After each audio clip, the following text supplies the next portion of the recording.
Okay, I think it's recording. All right. What's going on, everybody? This is Jeremy with Straight Up Tennis. First off, I'm going to introduce myself. I am a retired collegiate tennis player out of Southwestern University. I have 17 years of playing experience, and I think all of us are really looking forward to getting this podcast up and running and essentially just describing every single aspect from college tennis to the ATP World Tour. I'm joined here with Hunter Bajwa and Alex Joseph. I'm going to go ahead and pass it on to Hunter so that he can introduce himself.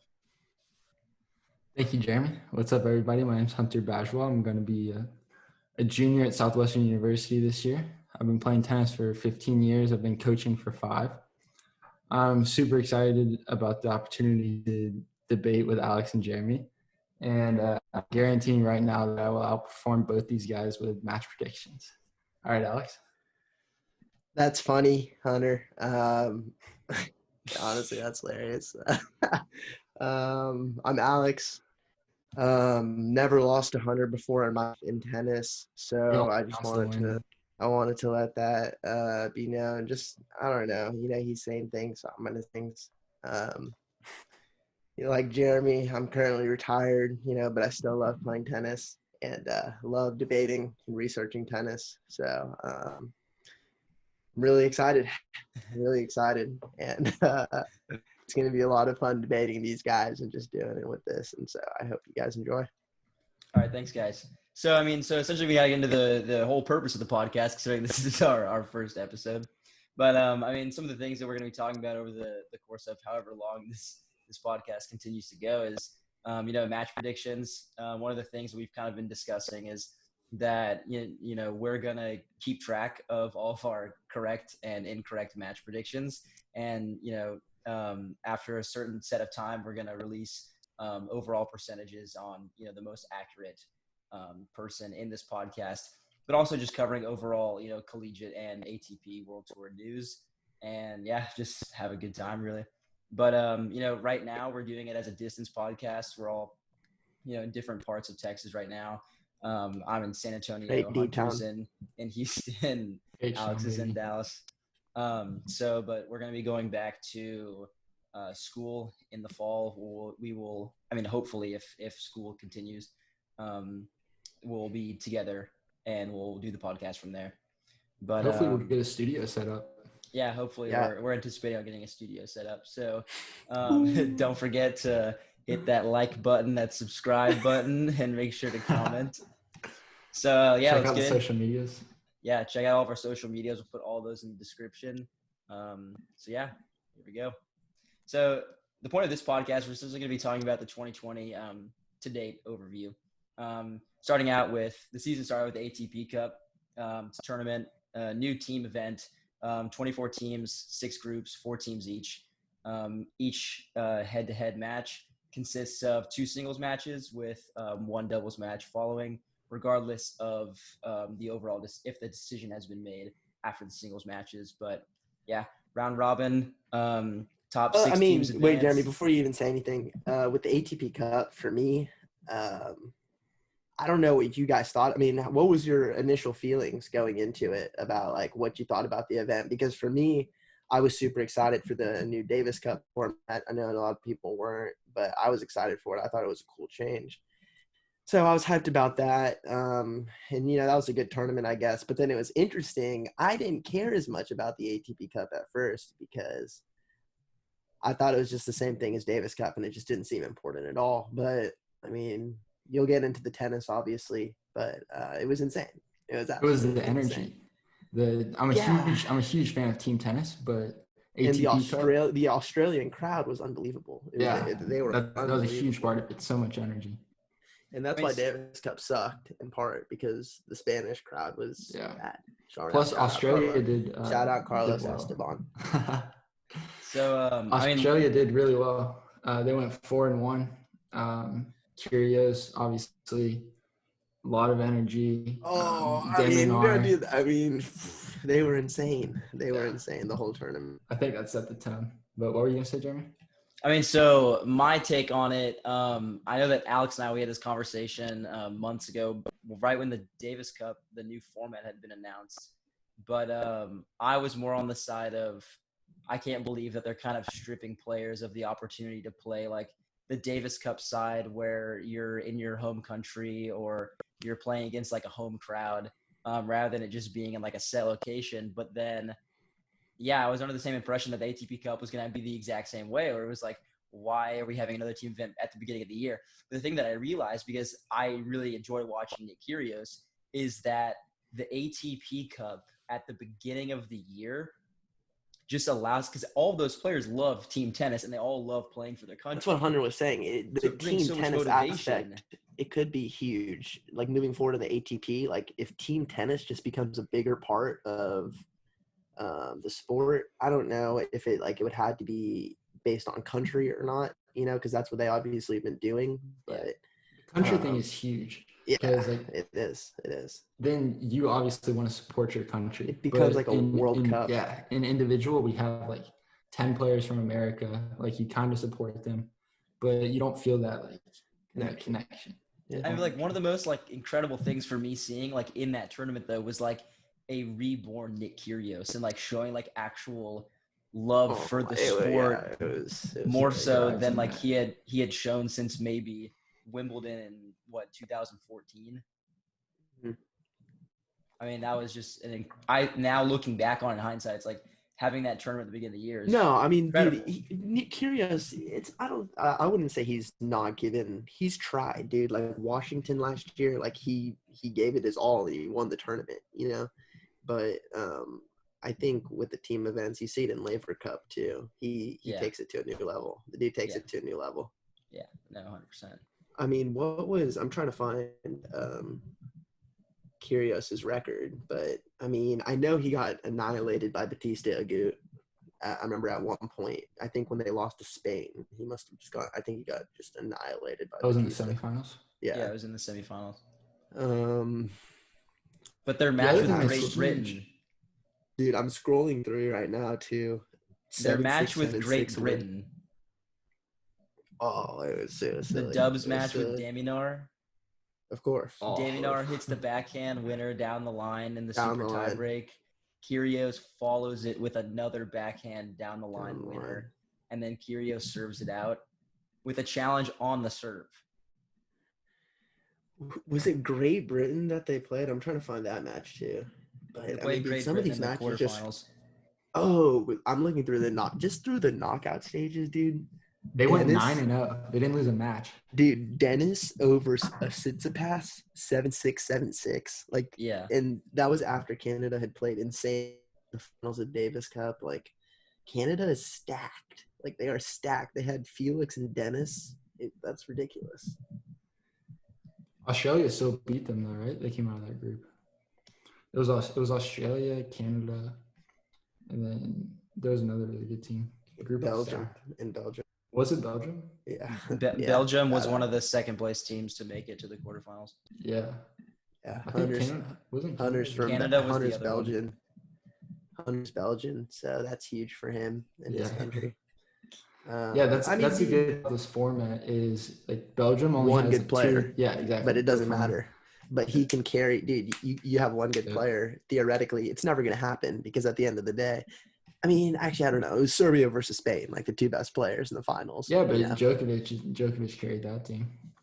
That's what I'm saying. So it is kind of like one player carries the team because literally the two best players were in the finals. Because he won the singles and the doubles. What I want to know is why Nadal didn't play doubles in the finals.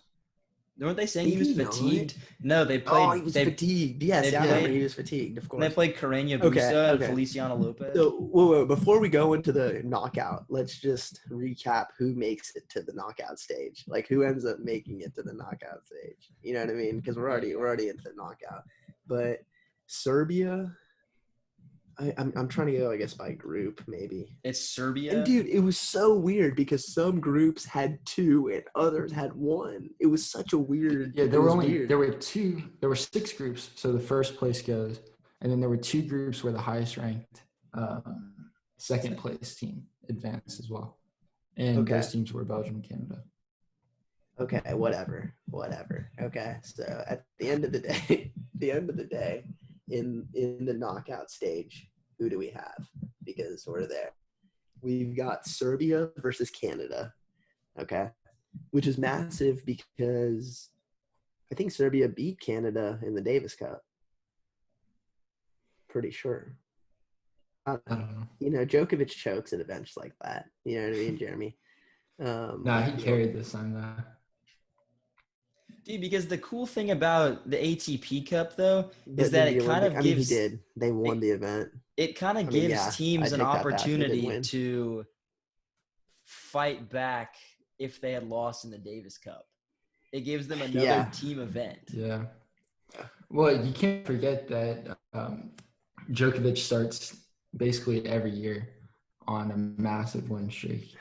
It's so tough. Yeah, he was guaranteed to And be. he's playing for that. He's playing for it. There's ATP After points. they lost You can it. win up to 750 singles points. There's $15 million in prize No, money. it's all about pride and the fact that Djokovic lost it. It is, but still, lots He of lost it in Davis Cup and he was crying, dude. The dude was straight crying like a little baby. Overall, it's a great event. I think it's an incredible way to start the year. I mean, Russia beats Argentina. That's filthy because remember how filthy Russia was in Davis Cup with Khachanov and Rublev. Then they take it up a notch with Russia, Medvedev and Khachanov. Like that's ridiculous. That's ridiculous. So they beat. They're the only country with 3 players in the top 15. Probably Spain. Spain also Batista. Yeah, he's 12. And it all. Yeah. But yeah, so Russia beats Argentina 3-0. Serbia beats Canada 3-0. That's crazy. Yeah. Okay, and then obviously tournament of the match, Jeremy. Great Britain versus Australia quarterfinals. Nick Kyrgios annihilates Cam Norrie, which obviously you love that. I mean, I love to see Cam Norrie because, you know, like us, he was a collegiate tennis player, but obviously it's a little bit of a difference. The dude is straight 15 UTR, played at TCU. Undefeated. Yeah, the dude is nasty. But he gets rocked by Kyrgios, but obviously that there's just a difference in talent there. Who won their singles match for them? Dan Evans takes down Demon Or 7-6 in the third. 7-6 in the third. Dan Evans takes down Demon Or 7-6. So it comes down to this doubles match. And obviously that's why this format is amazing to me, is the fact that doubles is an all or not. It's a meaningless point, or it's the most important. It's the only point that matters. You know what I mean? There's no in between. It's the winner takes all point. It's the winner takes all point. Exactly. I love that shit. And it's doubles. And they saved how many match points? Let me tell you the score, dude. Okay. Jamie Murray and Salisbury. I mean, Jamie Murray's just filthy at double. They take the first 6-3. Demon or Kyrgios win the second 6-3 and take the third 18-16. 18-16 with 2 backhand down the line winners. Yeah, that's silly. That's saving multiple match points, right? Yeah, multiple match points. I mean, one Demon or backhand down the line just. And they're playing against double specialists. Yeah, I know. With just so much Demon pressure. had been going for that shot the entire match, and he was missing it consistently. And then to do that, no, but then Kyrgios, dude, just to do that. You knew Kyrgios was going to do that afterwards, so with the crowd that hyped. In Australia. Yeah, that is absurd, dude. So then you go to Russia. They beat Argentina easy 3-0. Khachanov. Dude, Khachanov was playing 1. Over Medvedev? Oh, Medvedev only got good this year, dude. That's crazy. No, last year, end of 2019 run, where he made like 5 straight finals. No, the way that the singles format is played is number 2 singles plays the first match. That makes sense. Number 1 singles plays second. Oh, okay. Sorry, guys. I lost audio for a second. So you're right. So Medvedev was still. Medvedev played 1. Mm-hmm. No, but you're right. Because Medvedev. They just didn't have a doubles team. Well, they just put Khachanov and Medvedev. Yeah, but who were they playing against? they didn't even. I mean, Argentina, they had already won, so it didn't matter. Yeah. And then, I mean, the man of the tournament, in a lot of people's eyes, was Dusan. Dude, Dusan Lajovic Yeah. is the man of the tournament. Yeah, he was. He the man had of some the tournament. incredible wins. So he won every match at line 2. I think he won every single match at line 2. Mm-hmm. And except for the final, right? Yeah. He lost No, he in the final. Because Djokovic beat Nadal, and then yeah, he lost to Bautista in the final. Yeah, dude, that's so 5-1. bad. Yeah, but okay, Djokovic and Troicki in the final against Karina Busa and Feliciano Lopez, and Djokovic just carries. Oh, dude, that is so funny. Well, because the whole thing is, I don't know if you remember in Davis Cup, but they had the epic choke where they missed the overheads on top of the net against Russia, and they were both crying after the match. And then so this is why the match was so big, because Troicki and Djokovic again in the same situation come back and win. It's a beautiful redemption story, exactly what Jeremy was talking about. I know he's a huge Serbia fan and Djokovic fan. I despise them. I honestly don't give a fuck about them. But I don't know. But I mean, the biggest thing of the final to me was Nadal not playing doubles for Brett. No, because as the match got further away and further away from Spain, you start to really, really contemplate why they didn't put Nadal in which, Nadal doesn't consistently play doubles, but he's probably, if not the best doubles player in the world. Yeah, no, it's his forehand's so heavy. Imagine trying to volley that. But they claimed it was because lefty serve. Oh my god! They claimed fatigue though. Oh, but it would be because Feliciano is probably their best doubles player. Yeah, but play Feliciano and Nadal, two lefties, dude. That's tough. That's tough. No, but playing a lefty is by far the hardest thing to do. You think about lefties have trouble playing lefties. True. Have two with the lefty serves. Yeah, that's filthy. So I didn't realize going into the finals, RBA versus Dusan, neither of the guys had lost a match. Like one of them. Dang. Oh my god. I didn't know you're absolutely kidding me right now. So I mean, yeah, they both had a great tournament. RBA is the better player. So and he was playing really well. He's gonna get the win there. It's funny because RBA is like a really quiet guy, but like he acts hype during the ATP Cup. Yeah. Like he's in it. He's so solid. Yes. But overall, I think the best thing about the ATP Cup is it was in Australia, and then goes into the Australian Open. Kind of sets the tone for the start of the season. Mm-hmm. Djokovic obviously carrying Serbia to the win, and then goes into the Australian in form. It's just classic Djokovic. That's straight up classic Djokovic. He still hasn't lost this year. He's 18-0. What is this, like his 5th best win streak to start the year? Stop it. Is he? Has he not lost this year? Yeah, he's 18-0 this year. Jeremy, stop it. It's going to be the first undefeated season, bro.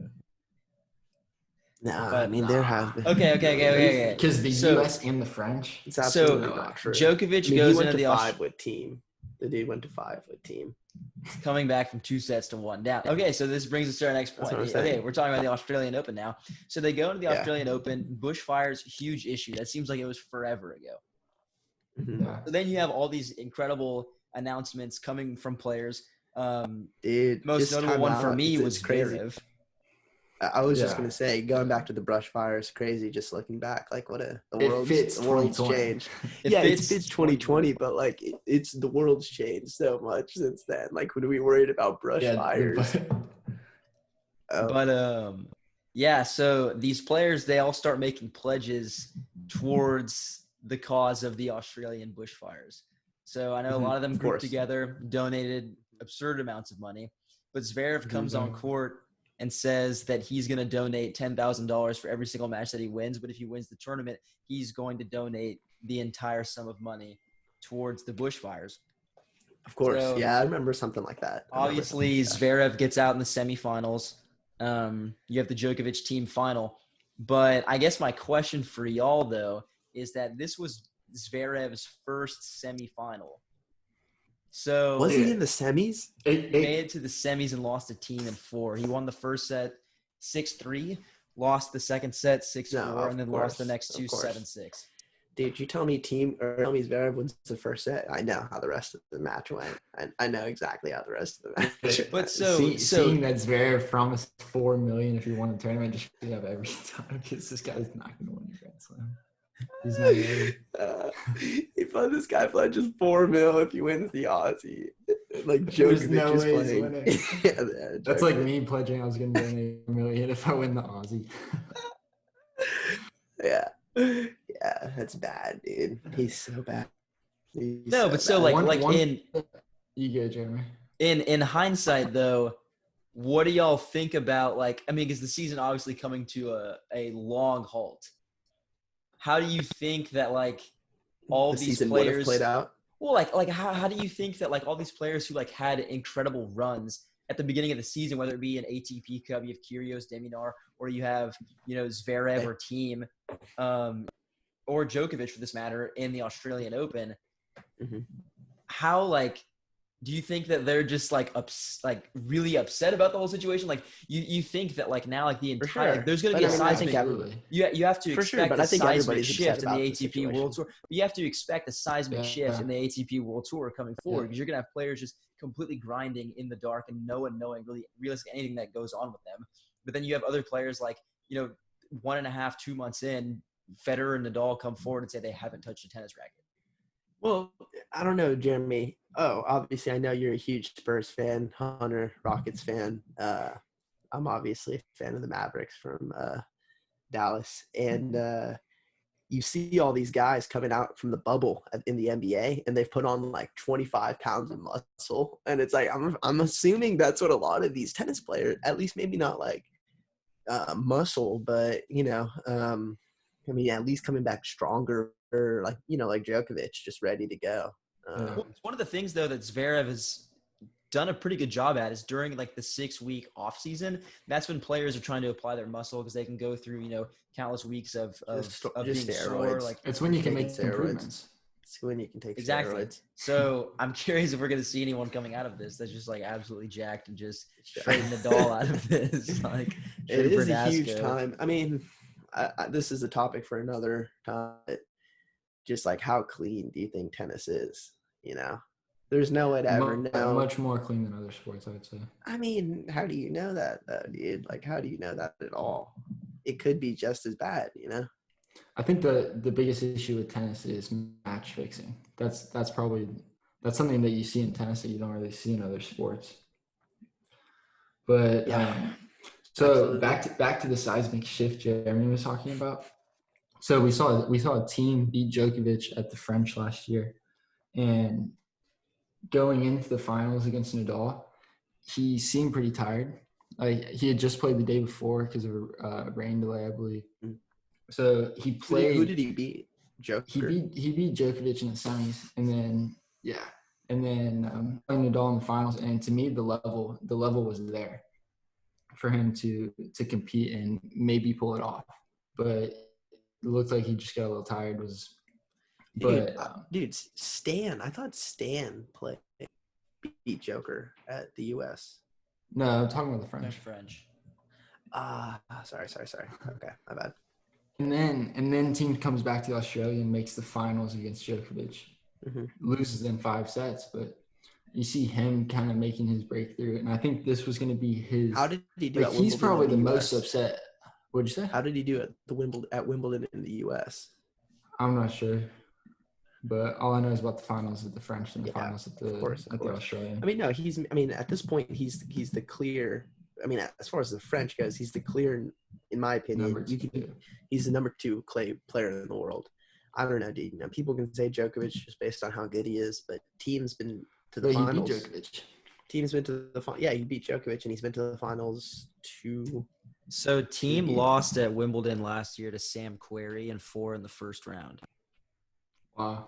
Yeah, but grass is tough for his game style. Yeah, no, there's and no Sam way. Querrey just wrecks grass. on I don't grass. even.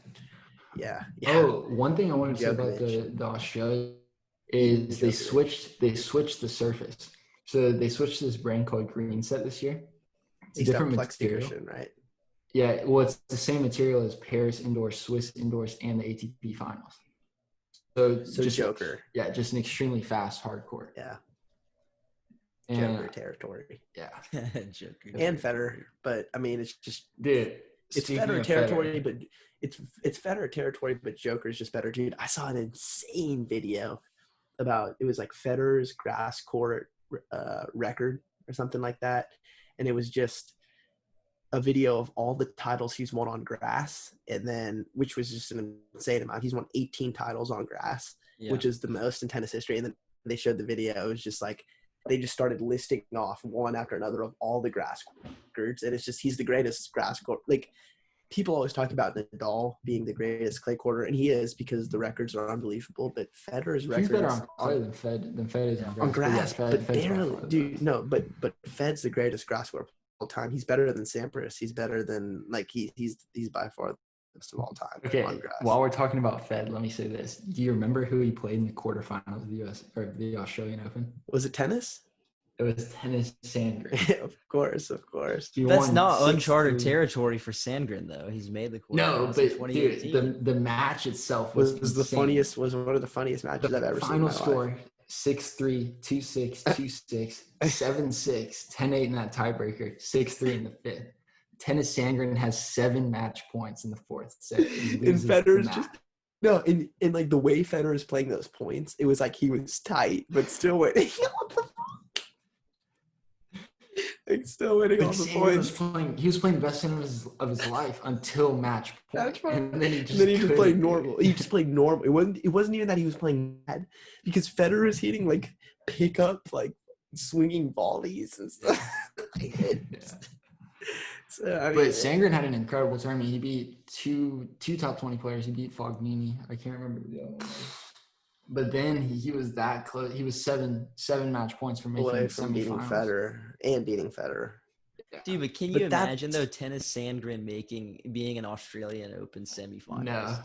No, for sure not. And I was talking to actually another one of my friends about this, and it was just like our theory is that you can't envision Tennis Sandgren as a semifinalist at a Grand Slam. You can't envision him beating Federer, so Federer just didn't allow it. You know what I mean? He was just like, I can't let this guy beat Federer and make it to the semis of a Grand Slam. You know what I mean? Like as such a big part of tennis history, he's not going to let that happen. You know what I mean? Oh, the universe, simply the universe. Yes.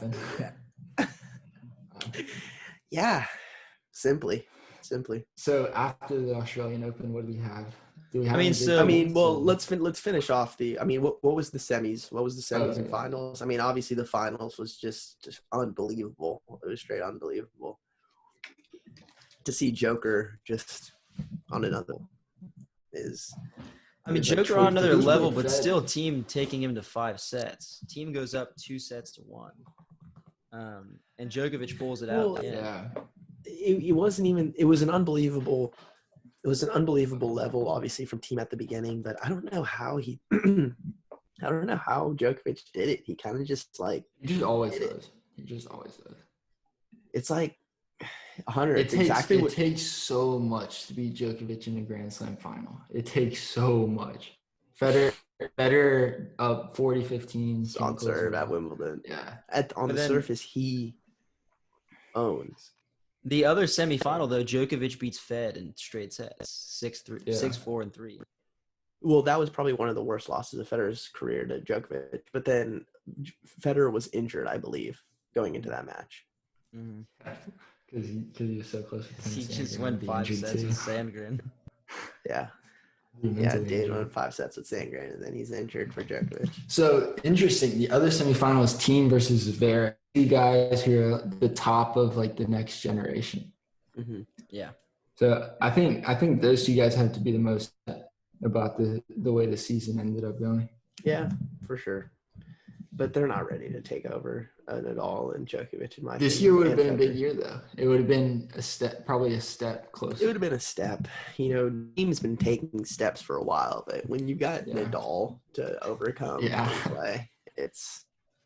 He's trying to beat someone who's 96-2 at the French Open. Yeah, and the only guy to beat him is Djokovic and like a tree. Yep. You know what I mean? So. Yep. Absolutely. I mean, so I guess after the Aussie though, have y'all found a lot over the quarantine and like what players are actually doing? Because I've tried to look up like It's tough. It's tough. You see all these players post on social media and whatnot, and that's like the only real insight that you get because the ATP tour right now, they're not uploading anything in terms of like real personal videos with like what players are doing and training, which is It's like all something old stuff. Well, yeah, but also like it's also something that like these players are, just doing like an Instagram live, and they don't want to sit there and talk about tennis. Like they go on there, and it's like 6 of the Australian guys, and they're playing like Just straight who's hammered. most likely to what? Yeah, Just Kyrgios is drinking red wine in the interview. Or you have like the 30-minute lag delay between Nadal and Fed because they don't know how to work Instagram. That one was hilarious. That was so funny. But, yeah, I mean those were my notes too. The Instagram lives with Andy Murray, Wawrinka. They're pretty funny, but like not really much going on at all. I'm sure they're working out, staying in shape. Nadal said hadn't touched a racket. Fed obviously had off-season surgery. So, well, Alexi was telling me about that there are these like super popular videos in France. I think they might come from Instagram Live, but they're of Benoit Paire and Wawrinka, and they just sit around and drink wine all day.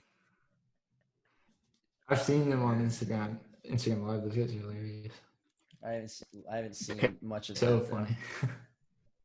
But Lost yeah. audio for a second. Sorry. So Alex, though we were talking earlier. I had a phone call with Hunter, and we were kind of just going over the new ranking system, though, where it's still going to be like the best of 18 tournaments, but instead of it being over a 12-month period, it's over a 22-month period. Oh, so the rankings goes from March 2019 to December of 2020. So like obviously you can't duplicate tournament wins. You're still you have the opportunity to defend a title. You can't. Well, what if Nadal wins the U.S. and then the U.S. again? Like that would count as. Then he defends his points. Basically, the way it works is normally you keep your points until the tournament's played again, and then who wins the tournament that time gets the points. So basically, they just said, okay, we have basically 6 months of tournaments that are not being played. Those players will keep those points until that tournament is played again, until they have the opportunity to get their points. Which makes perfect sense. I'm not mad about that at all. Yeah, that makes sense. They're just basically following the system. That's the way they should have done it. So it's going to be interesting though, because Djokovic goes into the 2021 Wimbledon if he plays it, defending his 2019 title.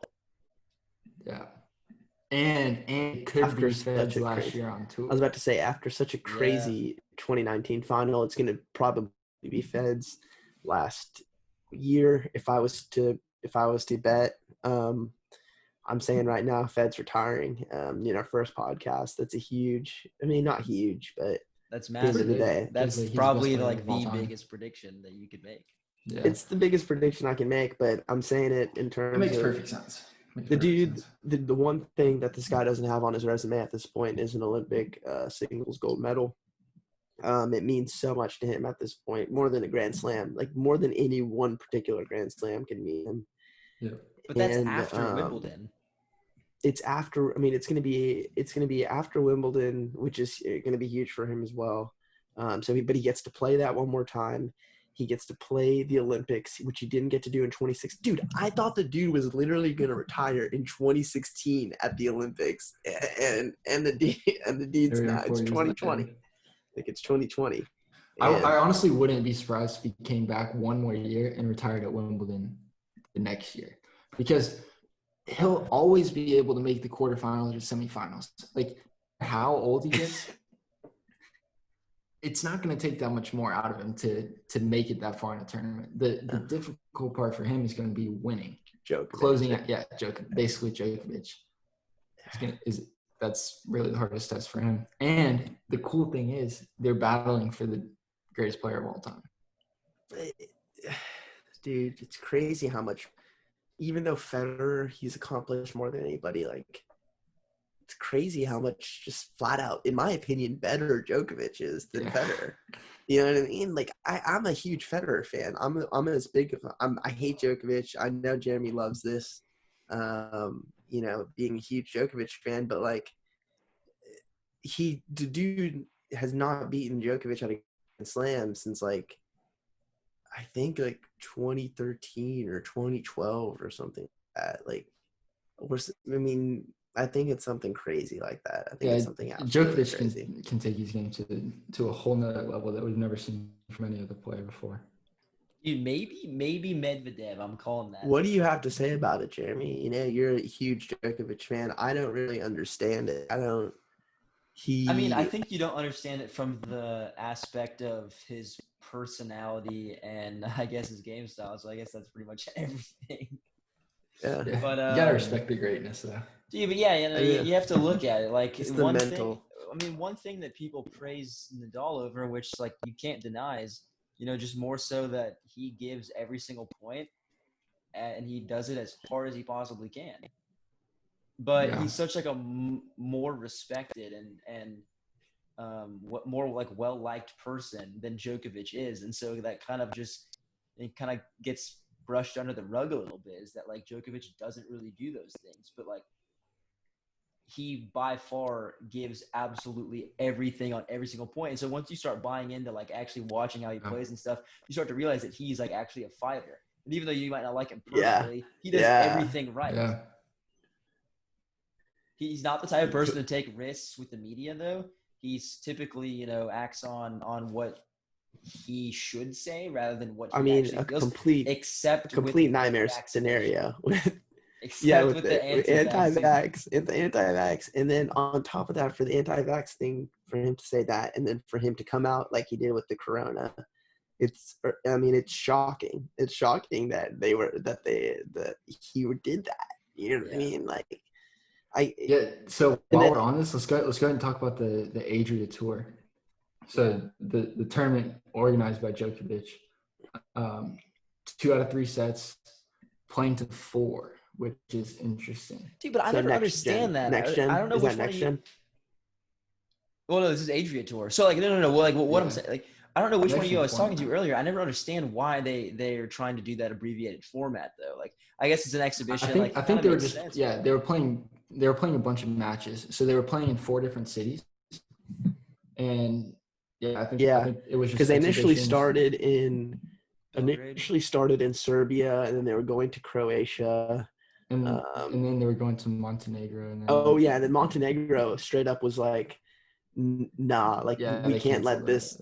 They canceled it because they saw like what they were doing in Croatia. Like insane. They were hugging. It was full crowds. It was a normal tournament in the middle of a pandemic. The picture of them is crazy. It's Dimitrov, Djokovic, Coric. Who else was it? And then it's crazy for that to happen. Like, obviously, Troitsky.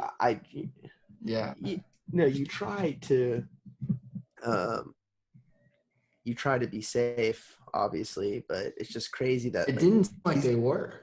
Yeah, it's just crazy that it didn't seem like they were, and then they actually got it. That's the funny part. It's like all of them got it. If they hadn't gotten it, I guess it wouldn't have been that big of a deal. I guess. No, I feel like it's still a pretty big deal. Like, they had full crowds, no masks. They clearly weren't caring about social distancing. They shook hands after the matches.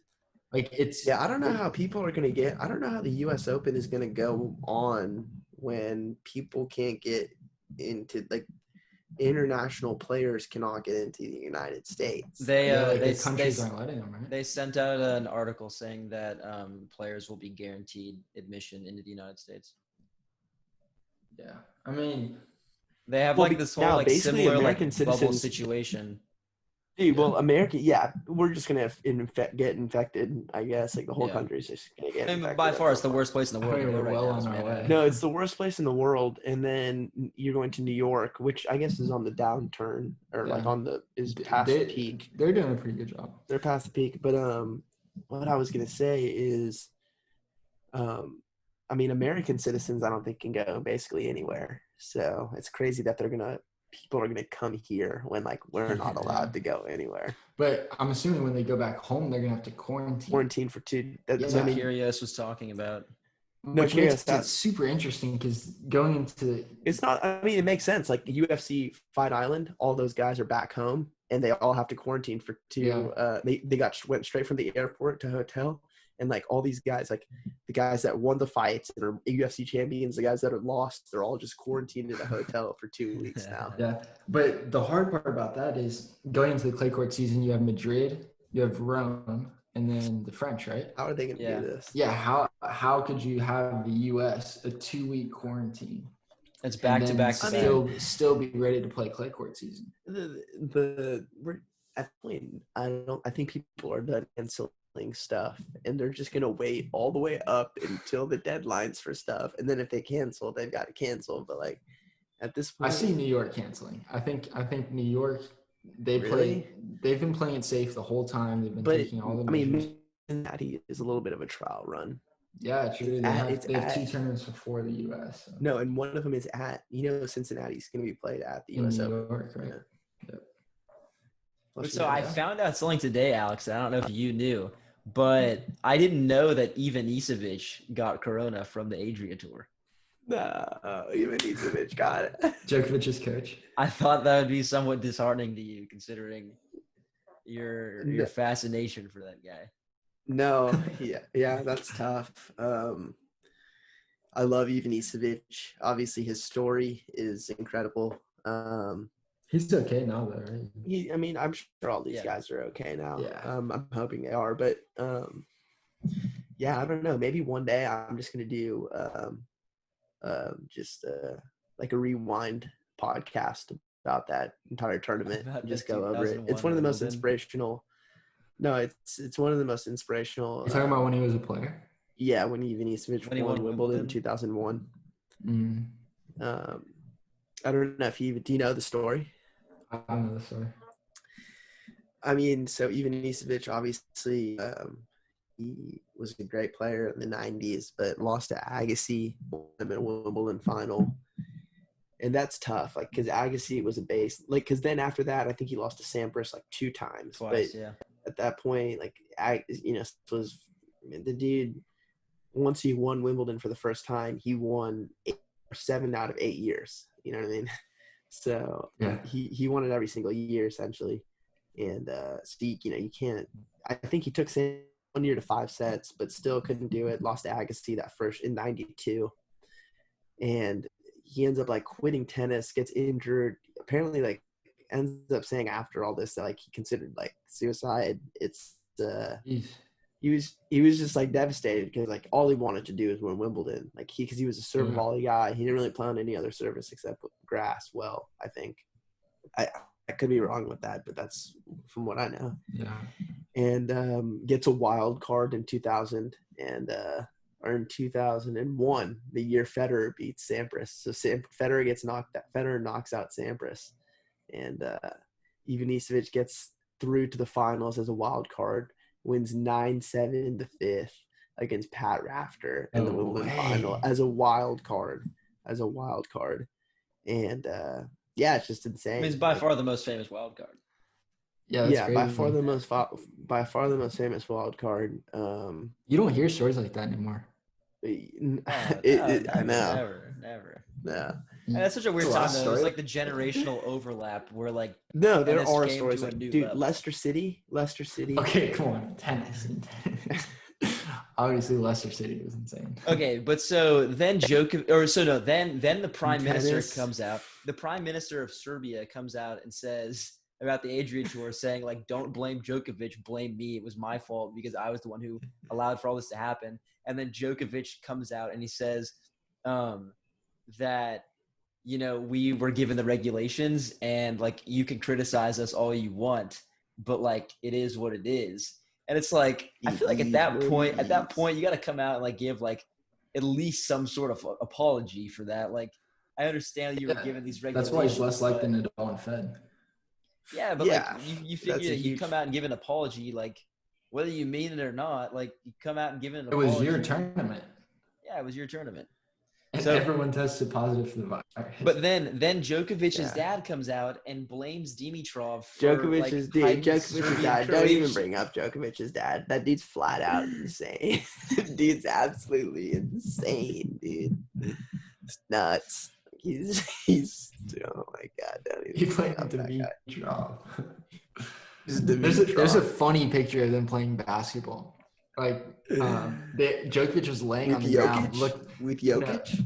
No, it was Djokovic. The picture was Djokovic and Dimitrov, and it looked like Djokovic just laid out for a ball, like all hard basketball. And then Dimitrov was just reaching over him, smiling. And it's like, you guys are playing basketball, taking pictures together while the coronavirus is going on, But they're famous, dude.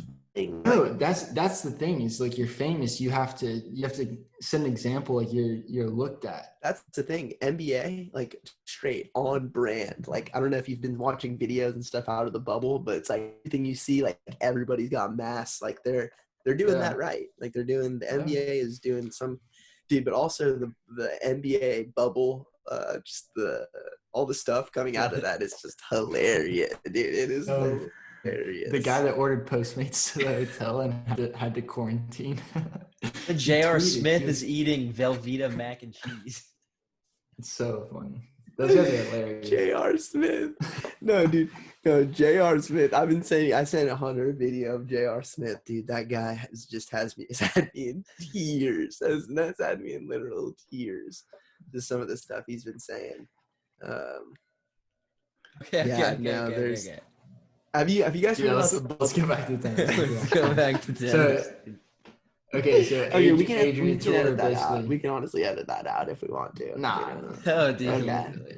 It's important. It's important. Yeah, this is raw. Yeah, it's going well so far. So finished with the ATP Tour. Basically, did not go well at all. Team takes the title in Belgrade, though. Yeah. I did. I'm not even watching this stuff. Like he won, like what, 6 sets to 4. Yeah, I don't. So it's that weird. Wasn't it? It was for charity, anyways. It was just like an exhibition. I'm sure the cause was good, but yeah, they didn't do a good job with that at all. So the other stuff that we have going on right now, this one I heard about it, but there's not much like news. There's not much talk about it. It's the DraftKings All-American Team Cup.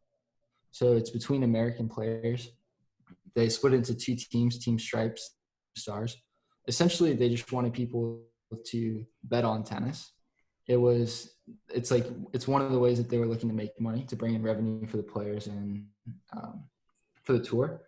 Some of the players that played that, we had TFO, Query, Isner, Opelka. I was about to say, let me guess some of these. Opelka, Fritz. Are these some of the guys? Do you remember Kevin King? Kevin King, dude. Former collegiate tennis player. Yeah. So didn't he beat Dimitrov? Yeah, Dimitrov at Atlanta, where he played Georgia Tech. So it's just like I think Dimitrov broke a racket. But I mean, he was coming back from injury. That's when he was so bad. Yeah, he was bad. That's when he was so bad. He came back, though. Did he make the finals of Paris? Yeah, he did. He did all right towards the end of the year. I remember there was a stretch of the year. There was a stretch of the year. He's terrible. Overall, he's terrible. But, Yeah. He's in like that third tier of players behind. No, but that tournament, though, structured, though, very similar to Laver Cup, where the first day points are only 1 point per match. Second day, 2 points. Third day, 3 points. Yeah. Who played? Who played in the final? It was 12-12. It was Steve Johnson. No. And Tommy Paul. Steve Johnson versus Tommy Paul. Yes. No. Didn't they play a 7-point tiebreaker? No. So they played the match. So I cannot believe I haven't been watching this with matchups like that. I cannot. So Team Stars, Stars, it's so bad. Team Stars, Team Stripes. Team Stars is like the younger guys. You have Opelka, Fritz, Paul, and the Kevin King. Steve Johnson. And then on the other side you have Steve Johnson, John Isner, Sam Grin. Oh my god, that's terrible. and who am I missing? Crazy And how all these Isner. guys played college though. No, you I already was said about to Isner. say, do you think like a D1 All-Star team could have like competed with these guys? No, for sure. I mean, you just said I think so. Isner, Sandgren, Johnson. Sandgren, Oh, Johnson. and Query. Like, And Query. They and all Query. played college tennis. Query Terry didn't. King. Query didn't. Yeah, Query didn't. Query didn't. So, Team Stars, the younger guys. Team Stripes, the older guys. Team Stars Oh, goes is that how down. they did it? Yeah. Team Stars goes down 9 points to 3 after the second day. Comes back, wins 3 of the 4 matches on the third day when there were 3 points. Wow. They go up. They win the first 3 matches. So they actually go up 12-9. So they're up 3. So Yeah. yes, they're up 12-9. But then Team Stripes takes the last match. Steve Johnson beats Dude, they're doing this shit on Tommy Paul. purpose. Steve Johnson beats Tommy Paul. Wow. Tommy Paul goes up 3-0 in the tiebreak. They play a 7-point tiebreak to decide who gets the last point. That's Tommy so Paul bad. goes up 3-0. That's the worst thing I've ever heard. Tommy Paul goes up 3-0. Johnson comes back, ties it at 3-all, and then Tommy Paul wins the next 4 points to close it. That's so bad. That's so bad. Dude, I'm going for Tommy Paul. Hey, I was saying on that team, you got 3 former collegiate players. Do you won all SEC? I'm pretty sure. What? Who was it? Isner, Sandgren played Tennessee. Isner played Georgia, and then who was the other Yeah. one? Oh, Steve. Johnson Never mind. Didn't he play Pac-12. He's Pac-12, so that's. But It's pretty cool though. yeah, that is cool. Do you think Sam Querrey is like, damn it, I wish I would have played a year in college? You know what I mean? Like he has to. You don't think so? Probably not. Probably not. Just I think he's cool with playing. I'm sure it's fun for him to play these team events, but like for DraftKings to sponsor this and make it about betting, like no matter who you are, what model you use, there's no way you can predict who's going to win these matches. And the fact that fact that the tiger was a 7-point tiebreaker between Tommy Paul and Steve Johnson, like that's sure straight. Who's betting on? I was about to say for straight gambling. Yeah, like that's straight gambling. Imagine if you bet on Team Stripes to win the whole thing, and it comes down to that. And it comes down to a Tommy Paul versus Steve Johnson 7-point. It's a coin flip. It's a coin flip. And it's not even fun. That's not even. I know. Doesn't it seem like it was maybe slightly fixed so that it would just show that players were gonna? But the whole idea is that it's supposed to be bad. Like, isn't it supposed to be what are the fair? odds though that it goes to 12-all and then they play a 7-point tiebreak? Like that's the most valuable. It sounded like they just shit, we're tied. Let's just go ahead and play a tiebreak. Just got Steve Johnson versus Tommy Paul. Like these guys just played. They're warmed up. Let's just go ahead and throw them on the court play tiebreak. That's bad. So bad. But the other tour that was going on is the UTS. I don't even know what it's called. Universal the Ultimate Tennis Showdown. Ultimate Tennis Showdown. It was so stupid. So it was the French coach Moradoglu who kind of organized it. Yeah, there you go. Dude, I think I've always thought this, and I don't know if you guys know anything about this, but so that guy, he used to coach Serena, right? Yeah. Did he also used to date Serena? Didn't he also used to date Serena? He did, right? Did he? That's weird. That's a classic French Tennis Academy thing. Okay, Hunter, keep going. Yeah, just kidding. Totally kidding. I don't even know if that's true. So anyways, the format. You're just accusing all French tennis coaches of being straight pedophiles. She's a grown woman. She's like, like 30 years old? She's 38. Most of the time, I feel like they're like young. You know what I mean? Like, she's 38? Is that what you said? 38 or 39. Yeah, she's the same age as Fed. Jesus. Dude, how could you be just that close with your coach? So, dude, you're together all day, every day. Yeah, it's crazy. So, anyways, UTS, the way the format was, it's 4 10-minute quarters. So basically, they're copying football, they're copying basketball, And if you win one quarter, it's like winning a set. You go up 1-0.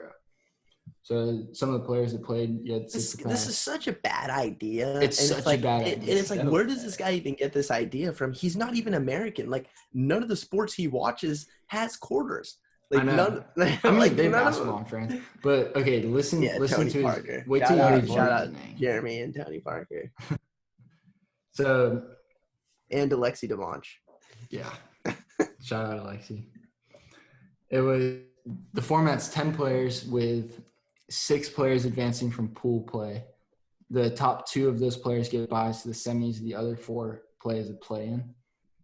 So one of the concepts already confusing is each player is given a nickname. No, we're getting you into had- this. We're actually getting Yep, into this. yep. So you had Gofan from Belgium. His nickname is the Wall.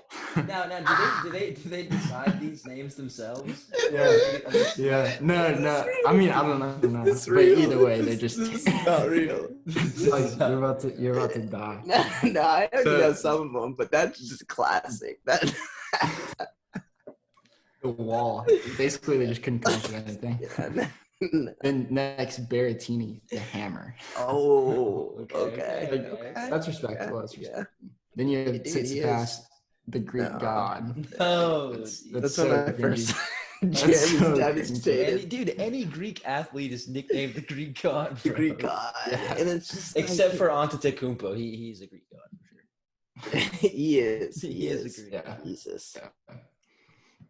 So, but it's so funny hearing the line judge be like, "Okay, Greek god, you're served." Okay, The Greek worst god. is when the commentators. No, the commentator. Just go. The Keep the nicknames going. Yeah, okay. We need, Okay. No, this is the last one. This is by far the best one. I can't hold it back.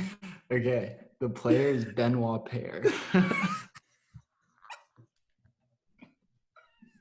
And the nickname is the Rebel.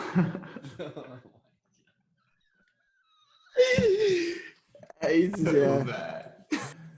God. yeah, he's terrible. He's so bad at tennis. So this guy, how do you say his name, Jeremy? You say it well. Patrick Moratoglu. Yeah, there you go. Yeah. So Well done, Jeremy. yeah, nice French accent. You speak French, Hunter. How do you not know how to say that? I don't know this guy's name. He's got a confusing last name. You see that in English too. If someone has a confusing last name, like, it's Yeah, hard to say. yeah. Okay. Anyways, his reason was young generations want like quick action. Oh. They don't want to like watch a long tennis match. So his idea was, let's create 4 quarters, let's create names, and let's give each This player is a such choice. bad idea, A dude. choice Like, of this- 2 power-ups out of 7. So you have 7 total power, and each player picks 2 going into the match. So some of the power-ups were like, okay, you say like, I'm using my power-up, and then it takes a serve away from your opponent. So instead of getting 2 serves, they get 1. Or you can use 1 to get an extra serve for yourself. Like Third 2 serve. Yeah. So, or 2 points for winning the point at the net, or 3 points for the winner. You basically just pick your power up, which is drill. Like this is something you do in practice. It's a nice drill, like I'm sure. Yeah. But overall, the idea of No, it's just 0 like, out it's of like 10. what this guy's. It's a 0. Yeah, it's so thank bad. you. 0. I was gonna bad. say, it's like, this guy's talking about like, the younger generation wants like quicker tennis, and it's like, this is the product, and it's just so bad. Like it's one of those things where it's like, I didn't even have to see it in real life to know that is just so bad, and then you see it in real life, and it's like, See, God, but like The thing though This is that like this you is think about it from that terrible. perspective, and I don't know if y'all had the same thing kind of told to you, but I always felt like everyone around me always had this impression when because we all started playing tennis at a young age, where you get this impression that like you are playing a sport that has a very different scoring format that allows you to just continually fight no matter what the score is. And so like the course. fact that like they're trying to like inspire this younger generation by making it a timed format, yeah, it might be good from an audience standpoint, but from like the actual attraction in terms of how people play and who those people are, like it loses all of that weight. yeah, All of the motivation. you lose respect from like the massive like tennis base, the fan base. So 100%. one of the things that was interesting in the video where he was explaining why he was doing this format, he said the average tennis fan is 61 years old. Wow. What? Really? And it's like, first of all, where do you get that information? It seems like maybe he I could be interviewed wrong. like 100 people and 61 Yeah. was the average age. I don't know. That's terrible. That's terrible. Didn't make any sense to me. Thank you. Yeah, And that's it just also depends that on how just- you like measure that, like because this you guy's have like just making in up tournament. quotes. This guy's making up quotes He's to defend making up his quotes. terrible Yeah, he's making up terrible plan. He's making up numbers to defend just a terrible plan. I think, okay, his idea is good that we need to be more Next gen. next gen. That's what Exactly. next gen- But that's what next gen is. that was my point. Is next gen is 3 out of 5 sets to 4. And I like that. It's- That's there's cool. there's a lot of pressure. There's no, because like in a 6-game set, the first 4 games feel kind of like they don't matter as much. Maybe, but but in a- I in don't a I don't 4-game know where set, you lose a draw the game, you're line. done. You know what I mean? Like maybe for college tennis, next gen's the answer, but like do you start No. playing next gen No. in like 250s? You know what I No, mean? It's no. just like no. Maybe no, like 1 or 2 tournaments, and that's their thing. Is like they play that format. That'd be kind of that'd be cool. That'd be cool. But Or if like indoor tennis became like the next gen format, Yeah. that'd be super interesting. I mean, it would also be like if you had 2 tournaments like in Europe that are happening simultaneously, whether it's 2 500s or 2 250s. If one of them was next gen format and the other one wasn't, and both you at that point had the decision where travel isn't a big deal at that point, you could then have the choice of I'm going to play the different format in tennis, or I'm not. Yeah, the whichever one format. you prefer. yeah. That's true. But I think the thing is that the team tennis, like the ATP Cup, like that stuff brings energy. That younger viewers, like you see the energy they're playing with. Yeah. They're playing for your country. That's something that we can use to attract the younger audience to bring more attention to the sport, maybe create more fans. But yeah, his point was like tennis fans are gonna die off pretty soon. Makes Oh no my sense. gosh, that's That's literally what he was saying in the interview. But wow. Good one, dude. Yeah, this guy sucks. I mean, he was dating Yeah. Serena Williams at one point. So it's just like, he's an incredible coach, though. Is he? Incredible coach. Yeah, like Felix. A lot of the top players go over there and work with him. oh, work with his is he academy. Felix's coach? Dude, No, Felix but the- I think His academy is crazy good. yeah, like Isn't a he bunch like of the good Nick- players go and play there. Isn't he like the Nick Bollettieri of like Europe? Yeah, basically. Is he? Is he Yeah. really? At least in France, that's for sure. Wow. He's their best coach. I mean, it's an incredible 100%. academy. Wow. I thought the French system was all like the federation. The French system's weird. I never understand that. Yeah, Like, that's sometimes that's the explain it. ranking system. We'll We'll have to bring on Alexi. We'll have to bring on Alexi. And Yeah. to explain the French system to us. I'll have to hear about his tournament that he They, just played, but Oh yeah. I wonder how he did. I'm sure you do well. Slice on clay court works every time. Drop shots. Yeah. But do you have any more to add on the UTS tour? Or No, I think that's it. Just terrible system. Should never happen again. Domi team versus the Greek god? The tennis was extremely high. I mean, obviously those 2 guys are top 5 players in the world, and Oh, yeah. they were playing extremely high level, especially for coming out of quarantine, like not playing many matches. You could just see the athleticism going back and forth, like running side to side, just slapping the ball. But Yeah, of course. So loose. Well, because these guys are so loose during this. yeah, Means absolutely. They're playing. They're drilling. They're They're practicing. drilling, They're dude. practicing. They're out there just drilling. yep. No, Um, 100%. It'll be interesting next time to get into like what's going to happen the rest of the season, like what the schedule looks like. And Yeah, I'm sure I it's gonna mean, change, but we've already gone pretty long, so I say we kind of save all that for. yeah, Yeah, no, that's we that's had for anticipated on doing episode that the 2. next one. Okay, yeah, for sure. How long is this? How long are we taking? About an hour. Yeah. Good time. Wow. Okay, that's way better than I thought, dude. That's way better. I'm happy with that. I'm happy with that. I So think it went pretty well. we gonna wrap up? Yeah, so I mean, just to reiterate, I mean, like expectations for future podcasts. I mean, yeah, for the next one, obviously, you're going to be diving into what the remainder of the tennis schedule is going to be like for the rest of the season. You know, how interesting the clay court season is going to be, fall like right after the U.S. Open. How that travel is going to work, if players are actually going to have trouble getting back over to Europe after being in New York City, but. I mean, yeah, No, absolutely. Going back to our overall goals and the whole competition record that we were talking about earlier. I'm going to be excited to see those draws once they come out, and then I think that's when we'll start analyzing our actual match predictions and stuff like that. Doing match analysis, match predictions. I mean, we can go over that when draws come out as we get closer to these tournaments, and then we'll probably be doing recaps pretty often as well. Yeah, we'll give updates on news as it comes out, like what the schedule changes to the schedule and all that stuff, like who's going to be playing the tournaments. Because, well, I'm going to save that for next time. But overall, I think for future podcasts, it's going to be pretty similar to this one, except we're going to have like match predictions where we all pick players who we think are going to win matches, and then we'll keep track of our record. And I mean, today we kind of just went over a recap of the of 2020 so far. 2020. I mean, I think we're going to have different segments as well that we'll be discussing about different parts of the game, maybe just interesting articles and stuff that we read, maybe coaching and like strategy and stuff that we kind of look at too. Me and Jeremy, I know we're both into like data analysis and research. So a lot of the times, I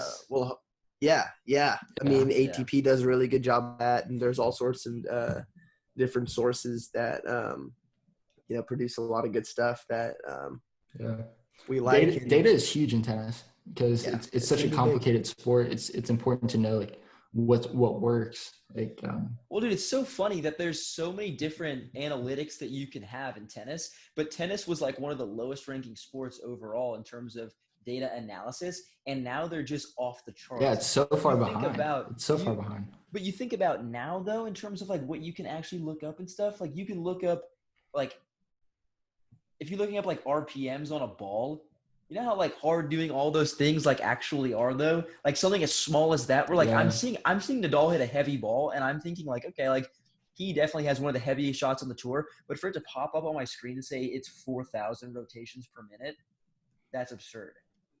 Yeah, it's pretty cool. They're getting a lot better at that, like watching matches and seeing like all the data and all the cameras too. Yeah, those are insane. It's good stuff. But yeah, is there anything else that y'all want to add? I just want to restate the fact that I'm gonna have the highest win percentage in match predictions.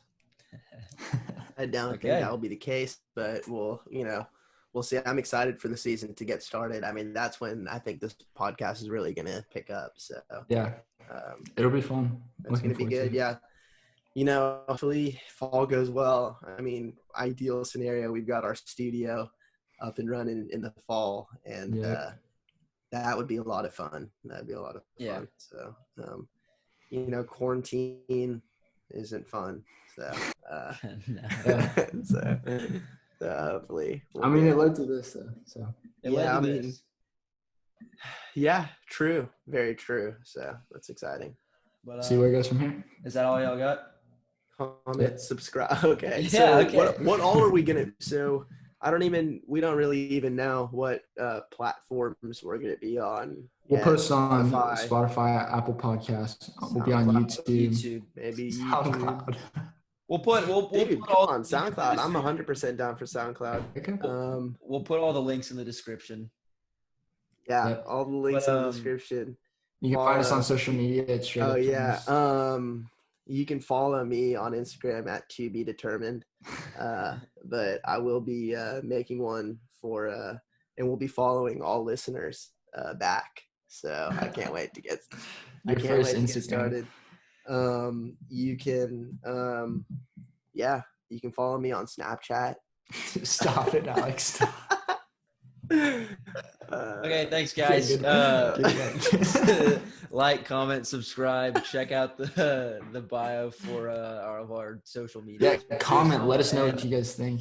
Yeah, comment. Let us know what you guys Can't want. wait. If not, Dude, we're gonna huge. be left to us deciding that, which could be problematic. But Which I would say after today went pretty well. So don't thanks, comment. thanks We'll still mom be for killing it. watching. Thanks mom for watching. And Yeah. Yep. Shout out. shout out mom. All right. See you guys later. Thanks guys.